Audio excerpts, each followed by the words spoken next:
আসসালামু আলাইকুম। নতুন আরেকটি ভিডিওতে আপনাদেরকে স্বাগতম জানাচ্ছি। আজকের ভিডিওটা হচ্ছে আমাদের জন্য অনেক বেশি দুঃখজনক। আপনারা হয়তোবা সবাই জানেন যে আমাদের এই নতুন গাভীটি বাচ্চা দিয়েছে। তো যাই হোক, সে বাচ্চা দিছে, আলহামদুলিল্লাহ সবকিছুই ঠিকঠাক, কিন্তু তার ওলানে আমাদেরকে হাত দেওয়ার জন্য একেবারেই দিচ্ছে না। তো যাই হোক, তার ওলানে আমাদের যে কোনো ভাবেই হোক হাত দিতেই হবে, কারণ আমরা যদি ওইরকম ভাবে দুধ না দহন করি তাহলে তার ওলানে অনেক ধরনের সমস্যা হতে পারে।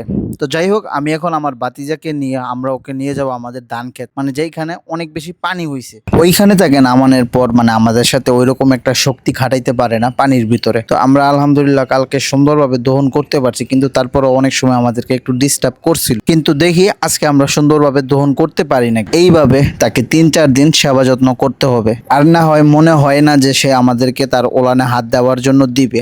আর আমাদের যে বাছুরটা আছে, আমার কাছে কেন জানি মনে হচ্ছে বাছুরটা একটু দুর্বল, ওইরকম ভাবে দুধও খাইতে পারতেছে না। আর তার একটা পায়ে আমার কাছে কেন জানি মনে হচ্ছে সে হয়তো বা ব্যথা পাইছে। তো যাই হোক, ওইটা আমরা 2-1 দিন দেখবো, তারপর অবশ্যই ডাক্তার দেখাবো। আরেকটি কথা বলি, আমরা আমাদের গরুকে বাইরে বাইর করি না। আর দেখতেছেন যে মানে ওই বাইরে ওইরকম ভাবে চীনা পরিচিত না। তো আপনারা এখন হয়তো বা চিন্তা করতে পারেন যে আমাদের কি লোক আমরা চেঞ্জ করছি নাকি। না, আমরা চেঞ্জ করি না, আমাদের সবকিছু চুক্তি করা ছিল। আমার বাতিজা পানিতে নামতে চায় না, যার কারণে আমি আমার চাস্তো ভাইকে পানিতে নামাইলাম এবং সে সুন্দর করে ধরলো, আর আমি দুধগুলো সুন্দর করে দহন করে ফালাইলাম। কারণ ওর ওলানে অতিরিক্ত দুধ যদি থাকে তাহলে ওইখান থেকে অনেক ধরনের রোগ হতে পারে, যার কারণে আমরা এরকম ভাবে 3-4 দিন ট্রাই করবো। এবং আমাদের অঞ্চলে বলা হয় মাউল্লা সালা দিয়ে যদি আমরা 2-3 দিন তার ওলানে সুন্দর করে মেসেজ করে দিই তাহলে হয়তো এই জিনিসটা আস্তে আস্তে ঠিক হয়ে যেতে পারে। আর এই জিনিসটা হওয়ার একটাই কারণ, সেটা হলো যে আমাদের এটা আমরা পালের গরু এবং সে একবারেই নতুন, এর আগে কখনোই সে বাচ্চা দেয় নাই। তো এই কারণে হয়তোবা তার ওলানে